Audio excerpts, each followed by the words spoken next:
试问天底下除了瑾妃娘娘，谁还能有咱们七殿下长得好？他对七殿下多少有点个人崇拜，你别往心里去。他说的没错啊，这天底下的确没有人比七殿下长得好看。可惜七殿下身子不好，总感觉活不长久。要不然我一定改到锦绣宫跳舞去。我怎么感觉这里不但没人愿意搭理我，似乎也没有人愿意搭理你啊？这是怎么回事呢？大年宫宴那会儿，那帮女的可能是喝多了，几番嘲笑我巴结宜妃娘娘。我一生气就把她们肚子里的花花肠子都给说了出来。展开说说。比如说李家的大小姐也喜欢四殿下，但她自己不好意思说，她让她在宫中当侍卫的哥哥给宜妃娘娘递纸条。再比如说张家的二小姐看上了叶贵妃膝下的八道下。我说你那是看上八殿下吗？你那是看上叶贵妃了。反正就这些事儿吧，我一个一个的都给他们点出来了。要丢脸也不能我自己丢，大家一起丢才是好姐妹。后来我娘把我嘴堵上了，那些被我说中的人又哭又闹，我心烦，直接掀了桌子。敢在宫宴上掀桌子，你也是个人物啊！皇上没罚你？没罚啊。那场宫宴闹腾到挺晚的，原本亥时一过就要结束，后来不知道谁说要陪皇上一起守岁，要过了子时再结束。我瞅着皇上都困了，正好借着我掀了桌子这个点子，他当场宣布宫宴结束。退场的时候还冲我笑笑。反正我没挨说，就是回家挨了顿打。岳大小姐琴棋书画样样精通，平时学习是不是很用功很刻苦啊？其实也没有啦，我一练琴手指就疼，总想偷懒少练一些。每天就是逛逛园子喂喂鱼，晚上早早的就睡了，绝不因为读书写字熬夜。先生总说我不够努力，我母亲也总让我把精力放在学习上。我就是不太喜欢学习。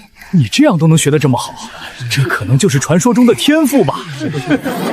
真有这种天赋？有个屁！只有在背地里往死里努力，才能在表面上看起来毫不费力。那我们也努力。你自己努力吧，我不努力了，我只想当个废柴。你为什么不努力？我为什么要努力？为了啥呢？为了嫁个好男人？哦，对，你已经嫁了。那几个穿的比你还招风，谁家的？一个是吏部尚书家的，一个是右相家的，还有一个父亲只是个六品小官，但平日里就愿意往高官家眷堆里凑合，专跟嫡女做朋友。那个呢？戴绿头饰的那个，什么颜色不好戴，非得戴绿色？礼部左侍郎家的也是庶女，审美有点问题，每次出席这种场合身上都带点绿。那可能绿色是他的幸运词。你再看那个人，他在瞪岳千武，看到没？他眼珠子都快翻出去了。还真是。唉，那是礼部尚书家的嫡小姐，名叫蓝月玲，也是个有才艺的。跟岳千武斗了多年，可惜都没斗过。明明什么都好，就是总比岳千武差了那么一点儿。就为了这么一点儿，他拼命的追，听说都把自己累吐血了，何必呢？是啊，何必呢？他们都学什么？学的可多了。总体来说是分文化课和专业课两方面。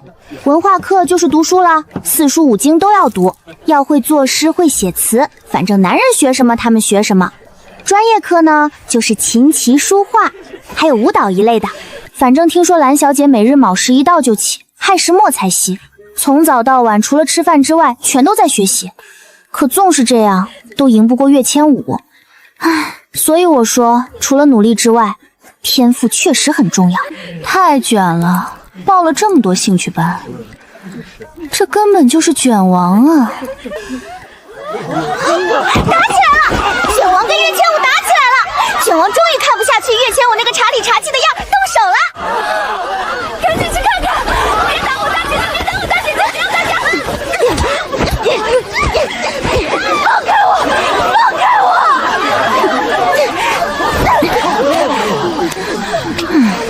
快看看岳家大小姐怎么样？有没有伤到哪里？千武小姐，你没事吧？有没有哪里受伤？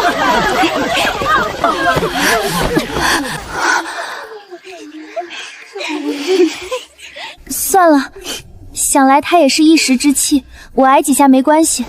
但在叶家的生辰宴上闹了开，传出去了对他不好。你就是太善良了，他打了你，你还替他着想。他们蓝家今日没有大人来吗？咱们告状去。算了算了，得饶人处且饶人，我没事的。天啊，世上怎么会有你这样善良的女子？我们千武品行和才华真是当之无愧的京城第一。哎不至于，不至于。瞅他那个样，我就来气。倒不是输不起，问题他整个我都没怎么学，我天天早睡觉，我上课偷懒，几个意思啊？意思就说我笨呗。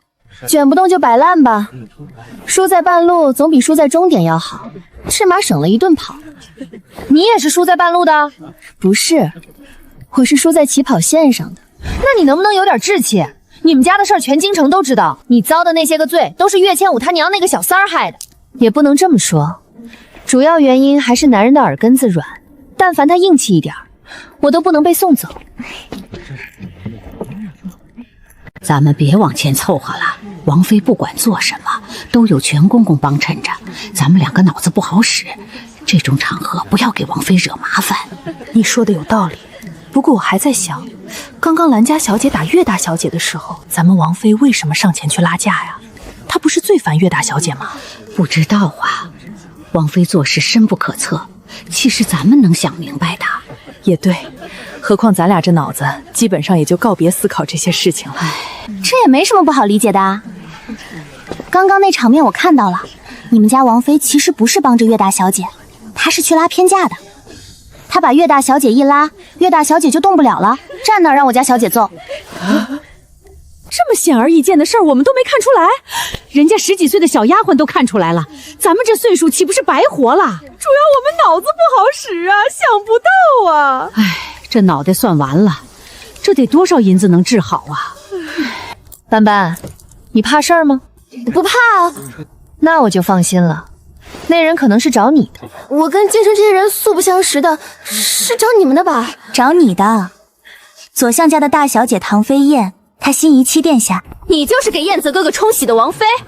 我问你，燕子哥哥近日病情如何？太医说度过了危险期，还能维持。那就好，那你就可以尽快从离王府里搬出来了。搬哪儿去？哼，当然是搬回你自己家。难不成你还真当自己是离王妃了？你只不过是给燕慈哥哥冲喜的工具而已。燕慈哥哥病好了，你就没有利用价值了。那他的病要是一直不好呢？你竟敢诅咒燕慈哥哥！岳斑斑，你怎么这么恶毒？你说什么？你让我将夫君让给你？你说你爱慕我夫君多年，非我夫君不嫁。就算将来嫁给了别人，心里也只有我夫君。天哪，他对你未来的夫君多不公平啊！谁还敢娶你？哪个男人能受不了妻子心里想着别人啊？这不是给你未来的夫君戴绿帽子吗？我没有。你敢说你不喜欢七殿下？聪明的就赶紧把你们家女儿给拽走，蠢人才留在这里继续跟我家王妃争论。这事儿谁丢脸自己心里没数吗？我错了，唐大夫人不要杀我，我是乡下来的，我不知道在京城这边王妃的地位这么低，我还以为我家相公是皇子，怎么着皇子也在朝臣之上的，我还没想到跟左相大人比，皇子就是个屁。大夫人饶了我吧，我再也不敢了，我这就把夫君还给唐家大姐。你起来，莫要胡说八道，我唐家从来没有说过这样的话。唐家确实太霸道了些，唐飞燕让岳班离开离王府也是事实啊。对啊，这分明就是欺负他是乡下回来的，就是瞧不起人家。打狗还得看主人呢，好歹也是岳家嫡女，何况她如今还是离王妃呢。唐家这是没把岳家放在眼里，也没把离王府放在眼里。反正你瞪我，我就不起来；你不来扶我，我也不起来。我就在这跪着，你再不扶我，我就说这江山迟早都是唐家的。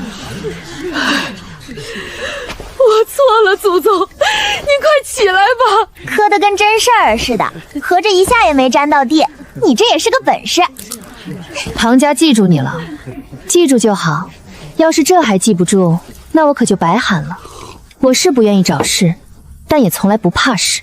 虽然摆烂，但也得分跟谁摆。这种巴掌都糊到脸上的事儿，我要是再摆，那我就是傻子了。不怕唐家报复？不怕。现在人人都知道我得罪了唐家，那我要是出了事儿，肯定就是唐家干的呀。又有人过来了，不要过于惊讶，毕竟爱慕七殿下的姑娘太多了，这种场面你早晚都要经历一番的。这人看着风一吹都能倒下，该不会是个碰瓷儿的吧？你别害怕，我跟唐飞燕走的不是一个路线。我是模仿派的，七殿下什么样我就什么样，七殿下什么病我也是什么病。你就可怜可怜我，让我去离王府跟七殿下一块病着吧。总这么着也不行啊，要不我也给你找个人冲冲喜。七殿下有人冲喜，你也有人冲喜，那是不是又跟七殿下多了一个共同点了？好主意，那我等你。100万，离开七上校。100万？怎么嫌少？你快回来，这有人出100万，你要往上加吗？还有唐家大小姐，你往上加吗？我出200万。你的上限是多少？就是卖七殿下的上限。暂时没打算卖他，毕竟皇子嘛，还是挺管用的。以你现在的处境，有个王妃的名头傍身，还是挺好的，要不然容易被人给打死。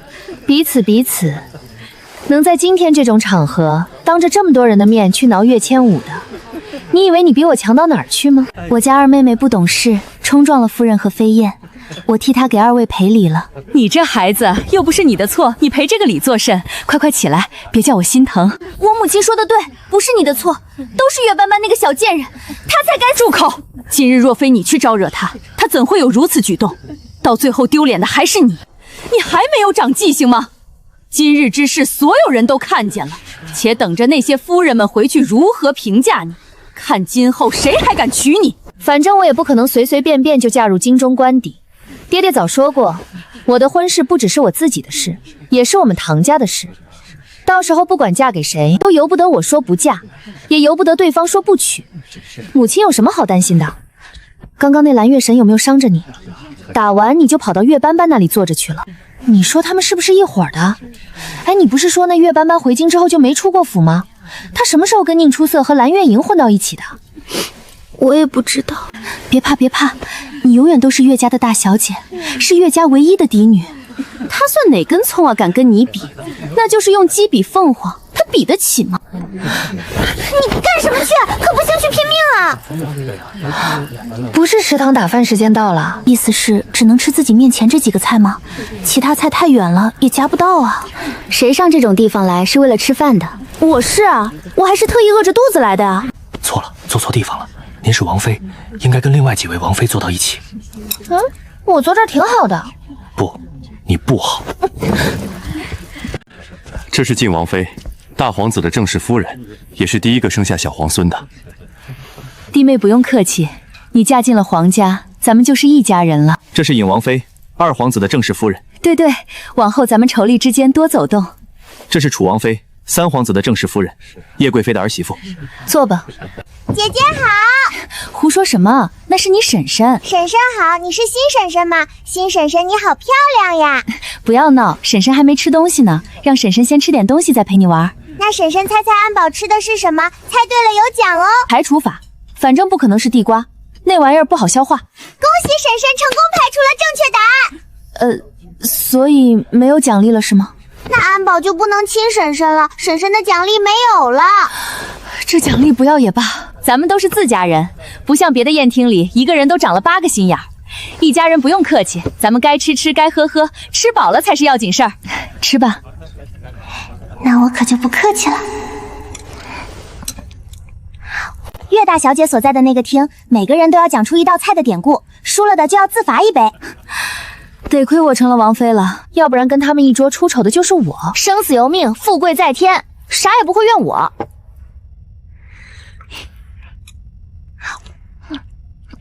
也怨不得你，你从小不在京中长大，自然在这些事情上就不擅长。再不在京中长大的，谁没事去背菜的典故？本以为是姐妹间的小把戏，没想到惹来这么多人围观，实在有些不好意思。早知这样，我们就不张罗这个了。大家看的就是这个，你不用不好意思。这回知道我为什么烦他们了吧？我平等的厌恶他们所有人。我怎么没把岳千浩给挠死呢？和气生财，和气生财！这帮人在眼前晃悠，你还能心平气和的？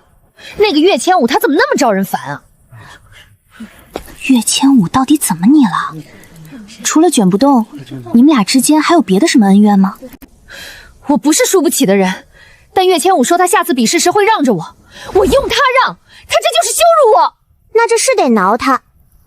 岳灵，我们上次就约了要比试一场，正好今日得闲，你要不要来写几个字？这一场不作诗，只比字。在你来之前，已经有人出好了题目，我们就写“天道酬勤”4个字。哼，谁怕谁啊？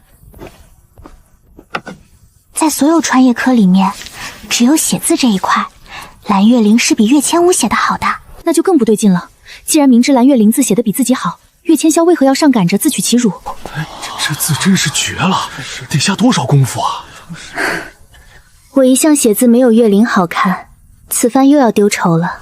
岳大小姐，不用放在心上，你已经那样优秀了，输上一回也没有关系。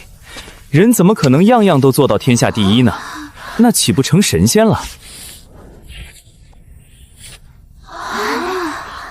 秀气灵动，小家碧玉，果然只有岳大小姐这样温柔善良的性子，才能写出这样的字啊！更何况岳大小姐是左手字啊，会不会再打起来？蓝小姐在开席之前就动手打了岳大小姐呢？不要这样说，没有的事。岳灵没有打我，那只是小姐妹之间的玩闹而已。我的额头也不是被她挠破的，是我自己不小心撞了一下。怎么能动手打人呢？太没素质了，太没素质了！岳大小姐，你也下得去手？你是魔鬼吗？可怜岳大小姐如此娇弱的一个人，要遭这种罪，真是丧尽天良。这种女子谁敢娶回家呀？简直是家族耻辱！这谁能忍？我要把他们都灭掉！冤有头债有主，一切都是岳千武那个家伙干的，不要殃及无辜，让他们骂2句掉不了肉，谁让他们都瞎，是人是狗都分不清呢。灭掉他们不是唯一出路，灭掉岳千武一个也是可以的。二妹妹，要不要也来写一写？你是在邀请我跟你比字？是呀，不过二妹妹可能不会写字，毕竟你从小就被送离京城了。我是不会写字，但是没关系，可以陪你玩玩。还带这么玩的？现在是在比谁手多吗？这2只手都用上了，岳大小姐还怎么赢？要不岳千府，你把鞋脱了吧，你用脚写。你可别哭了，动不动就红眼眶，给谁看呢？赶紧的认输吧，斑斑的字，要大气有大气，要秀气有秀气，拿什么比？二妹妹是在安怀那边习过字吗？自然是学过的，我乃安远侯府正儿八经的嫡女，我母亲是安远侯发妻，即便我被送回老宅养着，父亲也不会疏于对我的教导。从我3岁起，父亲就为我请了启蒙师傅，专门留在安怀教导我功课。那师傅说，父亲给了重金，就是为了让他能长期留在安怀，一心一意教导我，直到我离开老宅回京，他才能离开。师傅还说我是京城侯府嫡女，我父亲对我寄予的厚望是跟别的孩子不一样的，所以我一定要努力，要不负父亲的希望与培养，要撑起侯府的一片天。怎么可能？大姐姐，你这是什么意思？怎么就不可能了？你是想说父亲是那种狠心抛弃亲生女儿在乡下自生自灭的冷血无情之人？你是在骂父亲不敬发妻，不爱嫡女，连书都不给嫡女读的混蛋？那才是不可能呢！但凡是个有脑子的人都干不出来这种事。毕竟我不行丢的是安远侯府的脸，他还会被人戳脊梁骨，说不会教导女儿。大姐姐，我们的父亲是一位重情义的人，虽然我母亲早逝，但她是发妻，跟妾台妻位是不一样的。无论到什么时候，哪怕是父亲100年之后，能与之合关的人也只有我母亲，所以父亲怎么可能会放任我不管？他瞒着所有人用心的教导我，就是出于他心里对我母亲的爱和怀念，以及对我这个嫡女的看重。他还托师傅对我说他从来没有忘记过我，只是家中很多事情也不是他一个人能说的算的，没办法，就只能暂时委屈我。还说希望我不要恨他，我怎么会怪他呢？他是我的父亲啊！对哦，岳斑斑才是安远侯府正经的嫡女，当初那位大夫人还是皇上赐的婚，这样的才是明媒正妻，才算得上真正的当家主母吧。妾台妻位这种，其实也就是自己家里给个正妻的名头，实际上跟正妻完全是2回事。岳斑斑说的没错，这种连血嫌都算不上，将来都不配跟安远侯合葬的。那这么说来，其实岳千户也算不上岳家真正的嫡小姐。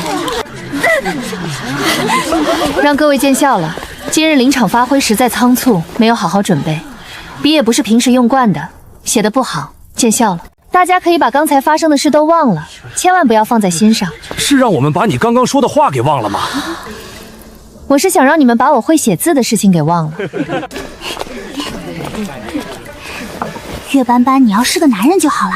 你要是个男人，我就不用去宜妃娘娘面前跳舞了，我直接给你跳。大可不必。千舞是你的姐姐，纵使岳家有错，你也不该把气撒在她身上。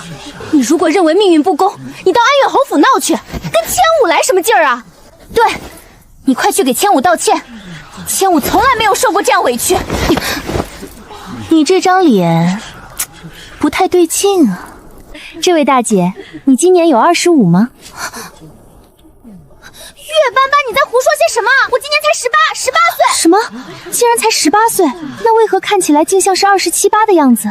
你这张脸是生来就这么成熟的吗？你看你这皮肤，跟10几岁的小姑娘比，完全没有弹性啊！我什么玩意儿没弹性？你是说我长得显老？我哪里有显老？我没有。你捂起来是没有用的，总不能一辈子捂着是吧？只要手一放下来，明眼人一眼就能看出你的皮肤状态老化严重。不信你看看你身边这位，他跟你是差不多年纪吗？你看看他多水灵，只有你的皮肤差了。手是女人的第2张脸，它比脸更容易出卖女人的年龄。你日子过得好不好，在一双手上都能体现得出来。我知道你们都是大家闺秀，家中不可能让你们干粗活累活，那么在这种情况下手的状态不好，可能就是你们自己身体的原因。你们也知道，我打从出生就被送到乡下养着了。不管我父亲是不是背地里请了先生教导我，在明面上我都是要跟着老宅的下人一起干粗活重活的。可是你们看我的手，能看出来我是在乡下干了10几年粗活的人吗？你怎么还懂这些？我父亲偷偷给我请的师傅可不止一个，还有一位女师傅专门教这些。她教会我一些美容养颜的方子，我自己调配出有针对性的花果茶，喝了之后对咱们很友好。这不是比药还神奇了，大夫都不敢开这种方子。所以我不是大夫啊，那些大夫不会告诉你的事，我这里都有。我原本没想把这么好的东西拿出来的，但刚刚看到2位姑娘的状态实在不好，一时心软。大家不信没关系，我反正就是提一嘴。别啊，王妃，这么好的东西，大伙如果不能带回家，那得多遗憾啊！可是这东西原本就不多，有很多药材还是京城买不到的。再说，大家也不信服这个的。好香，真有点用。初冬，你看我这脸是不是比刚才滑溜了？原本今早出门时脸上起了个痘，但这会儿摸起来好像是没了。呀，真的没了！喝茶之前还有呢，这么快就没了？这茶也太神奇了，这是神仙茶吧？你这皮肤看起来也比先前好了一些，红润了。你们看这里，刚刚还有一道纹的，现在是不是没了？好神奇！好像是比之前好了，人也显得好看了。你卖给我吧，我买，我也买，我也买。别管有没有他说的那么神奇，至少这样，这玩意好喝呀！就这一小盏，我一直在回味，这味道是以前从来没尝到过的。对，就算什么用都没有，也比喝茶强。王妃，您就拿出来一些卖给大家吧，都是家人们，苦了谁也不能苦了家人们啊！家人们喝不到这么好喝的花果茶，心疼啊！唉，我本来没想拿出来的，但既然家人们都想要，我再不拿出来一些就不太好。那这么的吧，我现有的也不多，都在离王府放着，留着我自己喝的。那我就从我喝的里面分出一些给大家，我少喝点没关系，不能让家人们喝不着。这一包泡一壶，喝1天没问题的。我也不多要家人们银子，这一包就10两银子吧。这也太贵了吧！10两，王妃你疯了吧？那东西成本价都得12两，你就卖10两？合着给他们东西，咱们离王府还得倒大2两银子。不行，绝对不行！人家离王妃都说10两了，你怎么还给往上涨呢？不能涨，对，不能涨。说好10两就是10两，王妃，先给我来30包，我喝1个月试试看。我要90包，我喝3个月。我要！给我20包！别买了，别买了！你们买1份，我们赔1份。再这么下去，离王府要赔光了。又赔了，全公公要骂死我了。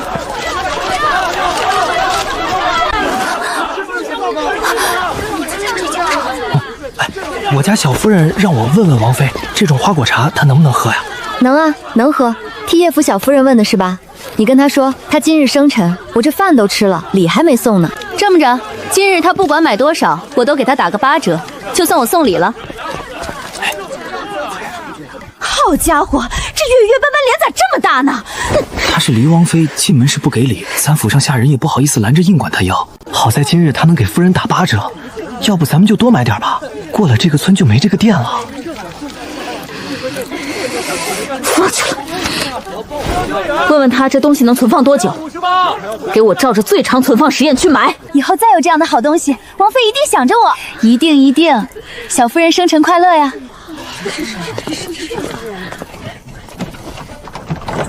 别数了，合着真是一辈子没见过钱啊！月斑斑，你居然识字，你还会写字，所以在王府里你是逗我玩呢？不是说了吗？让你们把这件事都忘了。那忘得了吗？你们2个通过这1日，瞧出自己跟正常人的差距了吗？瞧出来了。就比如说王妃今日的操作，我们是一样都没看懂。那之后呢？你们打算怎么办？王妃点出我们脑子有病，是我们的大恩人。要是在以前，我们肯定把这些事情都跟贵妃娘娘汇报了。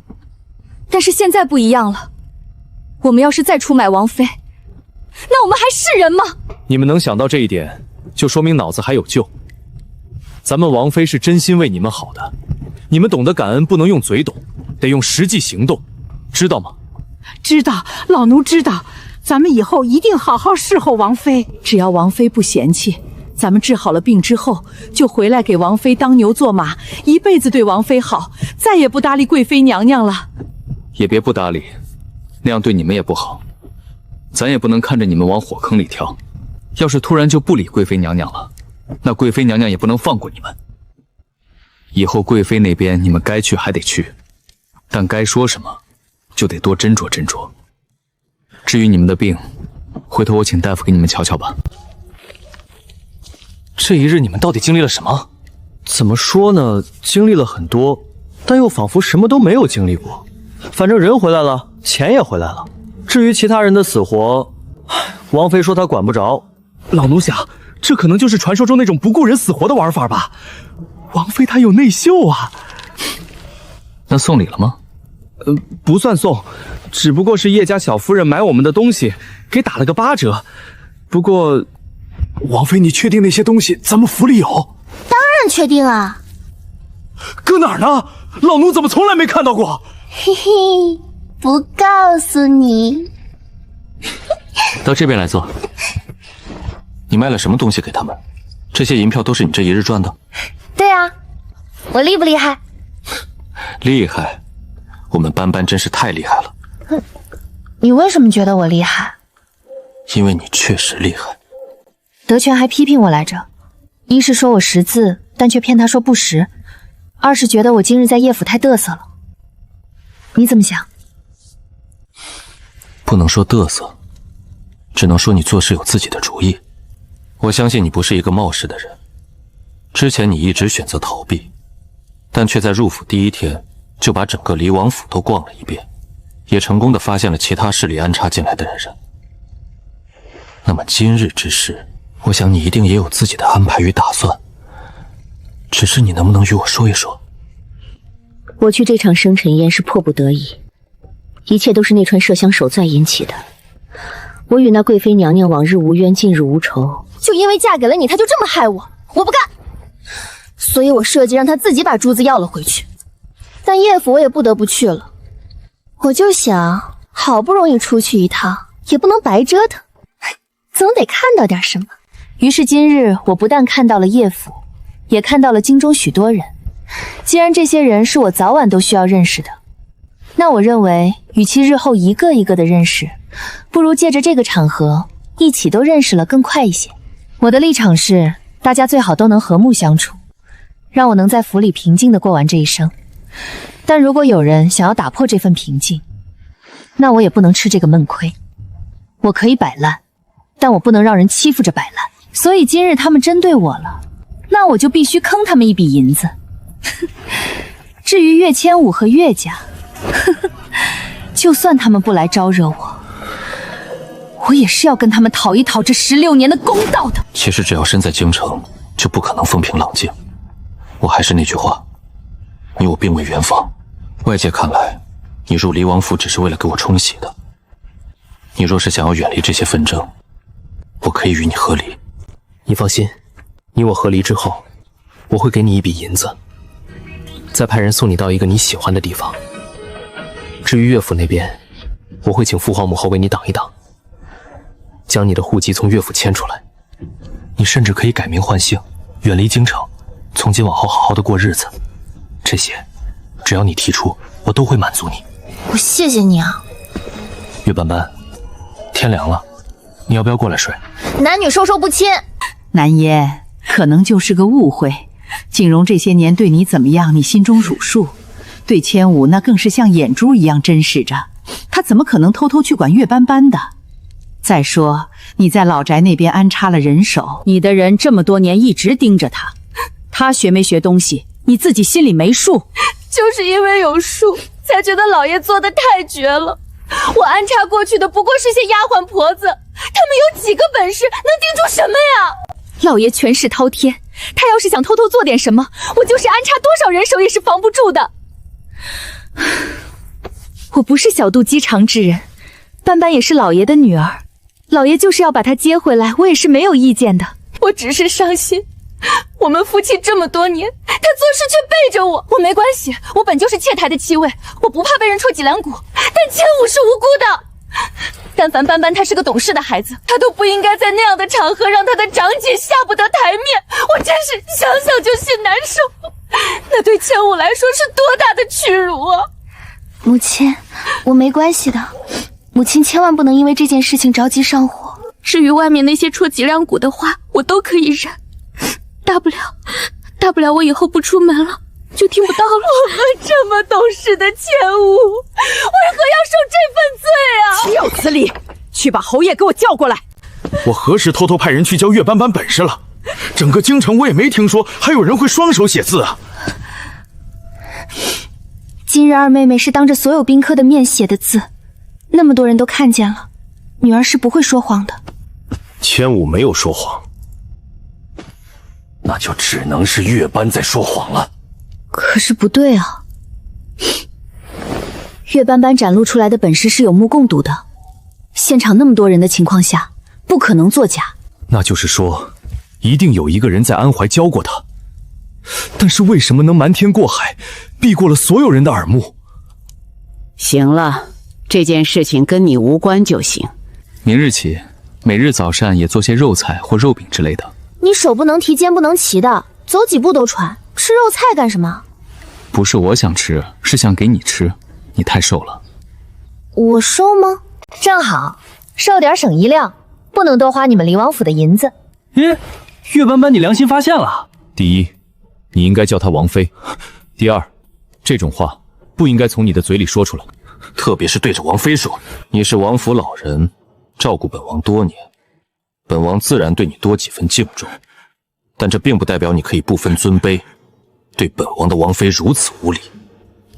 本王是在认真同你说话，你要记在心里。老奴记下了，都是老奴的错。就依着本王说的，往后3餐都多做些荤食。行了，出去吧。德全是没大没小，但也没有恶意。平时我们斗嘴也习惯了，你今日抽的是什么风？不是抽风，是觉得不应该委屈你。不是都要把我送走了吗？还差这几日委不委屈的？我在乡下委屈了那么多年，早就习惯了。我亲爹都委屈我，何况一个萍水相逢的人。你我之间只是萍水相逢吗？不然呢？情深意重肯定是算不上的，毕竟也没认识多少时日，最多算是一个强行关绑。皇上赐了婚，我不得不嫁，你也不得不娶。事实上，你并不喜与女子接触，这些事我昨日在叶府也听说了。而我呢，我也没有打算这么早就成亲，所以咱们这算孽缘。你在生我的气？没有，我生你气干什么？生得着吗？我又不瞎，看出来了。可是你为什么要生我的气呢？你打算什么时候送我走？今天还是明天？送你去哪里？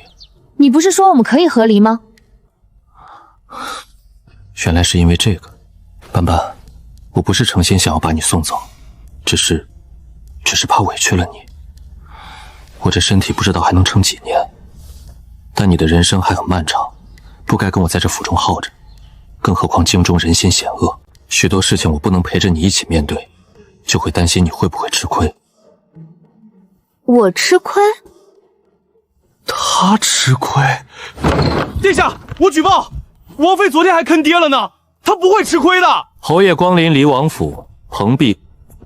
德全，回头叫人扫扫灰吧。你们要是连这点小事都做不好，本王要你们何用？殿下说的极是，等安远侯走了，老奴立即就让人打扫。你过来，与本王一起受他这一礼。你是离王妃，他跪的的。如今岳府与本王也算亲戚，不必多礼。微臣不敢。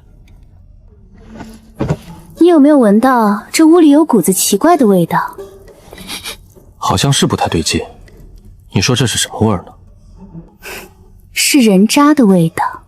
岳斑斑，安远侯直呼我大名，看来是一点都没将皇室放在心上。这里只我一人也就罢了，我不同你计较。但七殿下也在呢，你这是在打谁的脸？微臣没有打谁脸的意思，只是想问问这个女儿，本侯何时请了师傅送去安怀教导她功课？安远侯是不是病了？不然为何记性这么差？没听说安远侯病了，可能也不是记性差，是不想承认吧。其实没关系，父亲，这里是离王府，不是安远侯府，您不必怕。你们到底在说什么？本侯又在怕什么？自然是怕大夫人呀。父亲惧内，别人不知道，我还不知道吗？打从我3岁起，父亲就派人到安怀去指导我功课，所有的一切都是偷偷进行的，就是怕大夫人知道了会生气，会同你闹起来。我理解父亲，但也心疼父亲。你确定是本侯派去的人？岳斑斑，听闻你会写双手字，想必定是有人指点过，但你又如何断定那人是本侯派去的？是那个人同你说的？父亲真是健忘，当初是您亲自去的安怀啊。就在我3岁那年，父亲想想，那年我还小，但已经记事。我记得父亲抱着我说，这辈子最对不起的就是我和我母亲，说你忘不了我母亲，奈何家中那个姨娘下世是个阴毒的，设计送走了我，连带着害死了我母亲，说你只要一想到这个事儿就恨她，但是又不能跟她翻脸，因为她威胁你，如果不把我送走，就将我克七殿下的事弄得满城皆知，到时候不信皇上不往心里去，不信皇后娘娘不恨你，你说你也是无奈，你得保岳家，所以只能舍了我。但你不会真正的放弃我，因为我是岳家你唯一承认的嫡女，就算流落乡下，也要好好的教导，不辜负我那可怜的母亲。有这回事吗？我怎么一点也想不起来了？刚刚我对父亲态度不好，父亲别怪我，因为我觉得父亲对外不肯给我好脸色，我得配合着父亲把戏演下去，不然大夫人又该跟您闹了。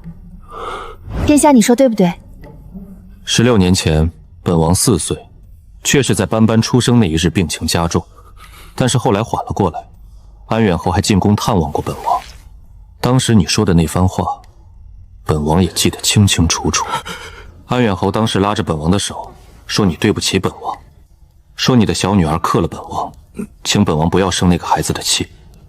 她才出生，什么都不懂，说你已经把她送回乡下老家养着去了。但是身为一个父亲，不能眼睁看着她自此荒废一生，所以你希望本王能允许你，在她再长大一些的时候，请个师傅去安怀教导她。你说那是你发妻为你生的嫡女，无论家里是什么样子，你心里始终最在意这个女儿的。本王当时也小，不懂那些事情，什么克不克的，本王不在意。只是听你说起这件事，也觉得那个孩子实在可怜，就点了头，答应了你的请求。你见本王点头很高兴，连连给本王磕头。磕完头，你又请本王替你保守秘密，说不能让别人知道，特别是你们家那个姨娘夏氏，你好像挺怕她的。安远侯，这些事情本王都记得，你怎么就忘了？找人看看吧，别是脑子出了问题，记忆混乱。至于斑斑，这可能就是缘分吧。当初你求到本王要保的这个女儿，没想到竟是本王日后的王妃。好了，安远侯，本王体力不支，实在说不动了。你回吧。父亲一定请个大夫好好治治。您正值壮年，可不能就这么糊涂了，那还怎么为皇上分忧呀？至于家中大夫人，父亲让着她些。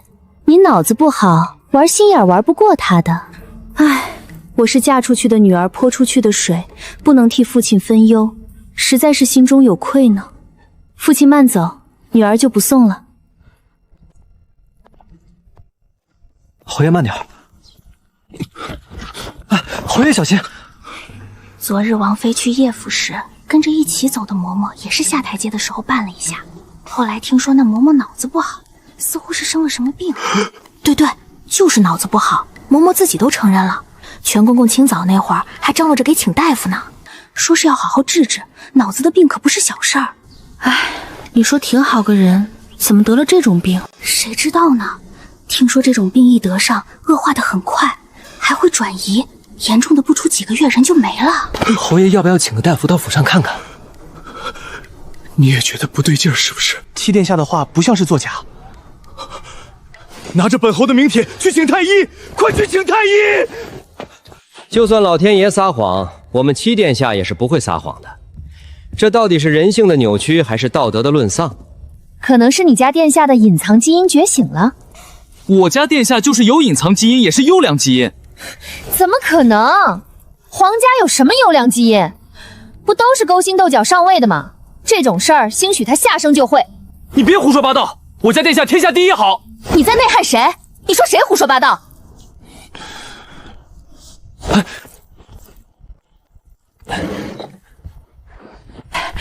我不用服，我没病。你确定你真没病吗？没病怎么净说胡话呢？这么些年，安远侯啥时候派人教导过你啊？他恨不得你在山里被狼吃了，还有功夫教导你。有些事你没看见，不代表它就没有发生。那些事儿我不管看没看见，它都不可能发生，我保证。我父亲是什么人啊？他可是安远侯，真要放任一个亲生的嫡女在外头自生自灭，他不怕经理人戳他脊梁骨吗？那将来我要是因为没有文化出了丑，别人问我为什么如此丢人，我就说我爹啥也没教过我，那他不也跟着一起丢人吗？他怎么能干出让自己丢人的事儿？那你就说他派人教过你。不是我说的，是他真的派人教过我，不信你问七殿下。别问了，问就是教过。安远侯的确偷偷派人教导过斑斑，这一点本王非常确定。殿下，你变了。毁灭吧，累了。你爹都能派人教导你，怎么不能让岳家老宅的人多给你做点好吃的呢？你瞧瞧你瘦的，哎，还得离王府往回找补。我爹是一个注重内在美的人，他不在意外表胖瘦。果然不是一家人不进一家门，好好的殿下，活生生被你给带坏了。罢了，你们慢慢吃吧。在叶府生辰宴上露的那一手，如今满城皆知岳家的二小姐深藏不露。那么今后你打算怎么做？这似乎与你一直以来的人设不太相符。怎么就不服了？哪儿不服？你还不明白吗？不管我在外头露了几手，也不管我有没有压得住那岳千舞，这些充其量也不过是在女眷之间传传。他们吃完了饭，闲出屁来议论几句，翻不了天。只要你的病不好，我就是折腾出花来也是没有用的。所以能不能保持住我的人设，不在我，而在你。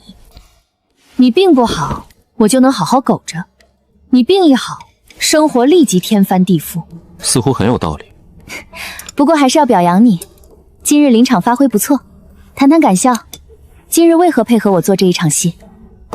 夫妻就该同心同德，既然咱们不和离，那就得把日子往好了过。我病着，不能让你夫唱妇随，那就只能是妇唱夫随，我都可以，我不介意。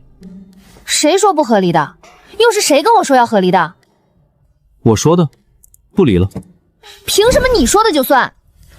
那你想怎样？哼，想要让我留下来，总得有些表现，要不然你说让我走我就走，你说让我留我就留，显得我多没面子，搞得这个家像是你说的算一样。难道不是我说的算？好像还真不是我说的算。那你想我如何表现？美人计可不可以？你要是用美人计，那我就只能将计就计了。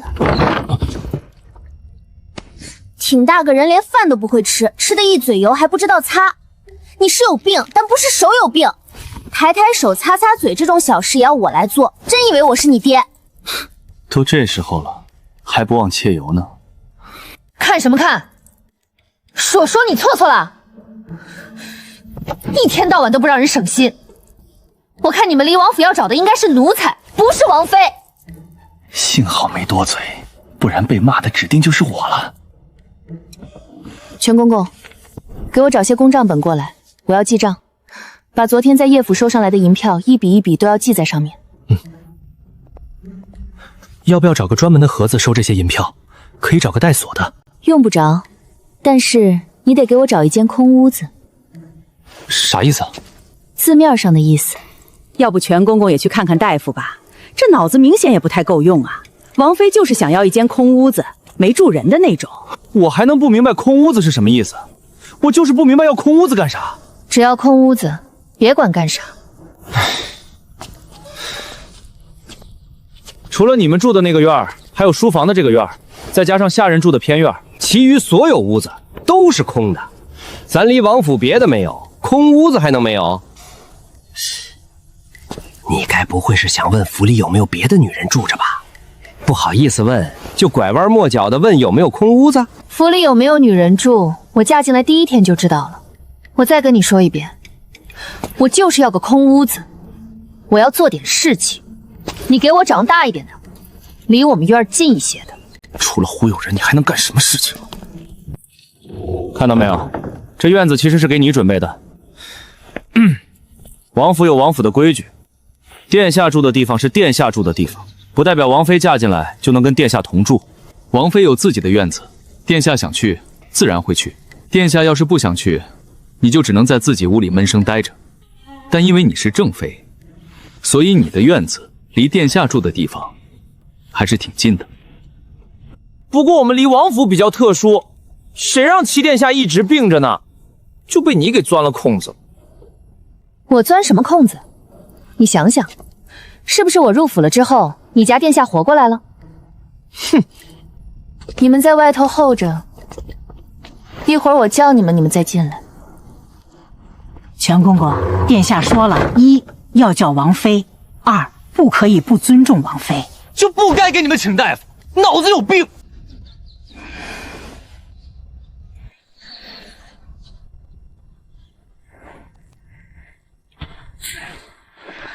这不是古言宫廷宅斗书吗？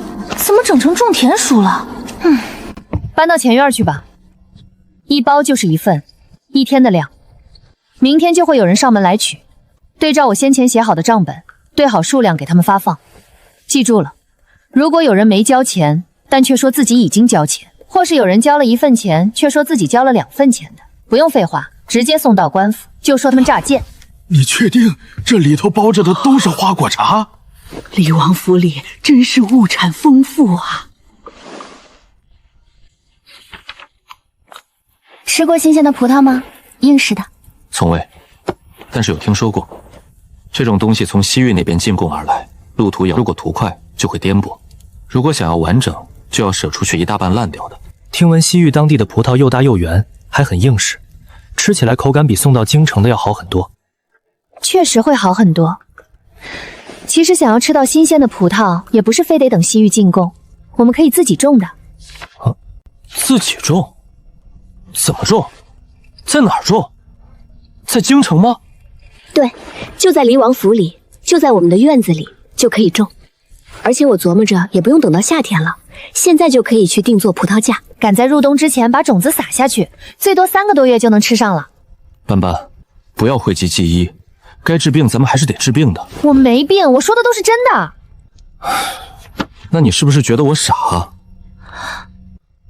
你虽然常年重病在榻，但整个人干净通透，一点都不傻。你的病是不是从小到大没有人能治好？确实如此。那除了太医，皇上应该也给你寻过一些传说中的神医吧？也确实寻过，但都束手无策。所以在遇到我之前，你是等死的状态，连你自己都没想过这病还能治好，对不对？没错。但我就是把你给治好了，哎，你说气不气人？所以有些事不是说在你认知范围之外就都是不可能的。你不知道，不代表它不存在；你没见过，只能说明你没见识。我确实没见识，毕竟一直病着，没离开过离王府。我所知一切都是从书上读来的，但这并不代表我就相信会有从种子开始长3个月就能吃上的葡萄。你不信我？不是不信你，只是这种事像神仙做的事儿，对吧？那你把我看成神仙就好，来吧，顶礼膜拜吧。不知竟是仙子下界，多有冒犯，还望仙子莫与我等凡人一般见识，原谅则个。好说好说。全公公，找人把被我划出来的2块空地的地砖给起了。你要干什么？种葡萄，还要搭葡萄架子。一会儿我画个图，你去找工匠照着我画的图来打葡萄架子，所有尺寸数据都要严格按照我标注的来，不可以自由发挥。也是，这院里是少点什么，不过种葡萄也不能这个季节啊，来年开春再动工就来得及吧？来不及，我着急吃，来年开春我就要坐架子底下开吃了，你赶紧的。我怎么觉得你是在做梦？得，殿下说了，不管您是不是做梦，您说什么我做什么就对了。江燕慈，你过来，你来分辨分辨，院子里干活的那几个人是你这边的，还是被别人安插进来的？他们啊，的确是被安插进来的。如此笃定，你是怎么知道的？因为离王府默认的规矩就是外人干活，自己人享受，虽也不能说是完全享受，但脏活累活肯定也是不能自己动手做的。那既然有这么个传统，我可就不客气了。那3人你们认识吗？属于哪一派的？巧了，跟我们是一派的，都是叶贵妃手下的人。他们入府比我们晚很多，是去年才来的。你们知道叶贵妃往离王府里安插了多少人吗？不是让你们背叛主子，主要是你们现在病了，没办法再替以前的主子做事。我不知道贵妃娘娘是什么样的人啊，但画本子里对于没用的奴才是怎么处理的，我还是听说过的。咱们决定了跟着王妃，那以后就是王妃的人了。王妃放心，关于以前的事，咱们一定知无不言，言无不尽。王妃尽管问，关于贵妃娘娘往离王府里安插了多少人这件事，我们也不知道确切的数据，但最少也有10几个。院里这3个是以小厮的身份进来的，另外大厨房那边有1个，门房有1个，后院砍柴挑水的有2个，前院扫地的有1个，侍卫里头有3个，剩下的就是暗处的暗卫什么的。除了贵妃娘娘，你们可知道还有什么人往咱们府上塞人了？还有景妃娘娘，全公公就是景妃娘娘的人。这脑子是真不能要了。景妃娘娘是七殿下的生母，她弄个人来照顾七殿下，不是很正常吗？好像还有顺妃的人，管库房的那个婆子就是顺妃那头的，虽然她自己不承认，但我以前在宫里见过她，绝对就是顺妃的人。顺妃是谁？顺妃是6殿下的生母，平日里看起来与世无争的，谁说什么她都点头同意。真没想到啊，她也能把手伸这么长，哪儿来的那么多不知声不知气？能在宫里混那么多年，还能平平安安生下一位皇子，又平平安安养大，谁都不是省油的灯。王妃有什么打算？要把他们都赶出去吗？我只是个冲喜的王妃，没人真把我当王妃看，我也没有另外几位嫂嫂的气势，凭我是赶不走这些人的。那怎么办？既然赶不走，就只能让他们融入我们，好好的在离王府生活。哟，月斑斑，你怎么起来这么早？这还早，鸡都快起了，赶紧的，咱们得操练起来。王妃都起了，你们这些下人还好意思睡觉吗？昨晚我做了一个梦，梦里有人攻占了我们离王府。原本府中是有人抵抗的，但是没抵抗不住。不管是家丁还是侍卫，在外敌面前就跟菜鸡似的，让人家一刀一个全给剁了。我在梦里就想，为什么我们府上的人都这么弱？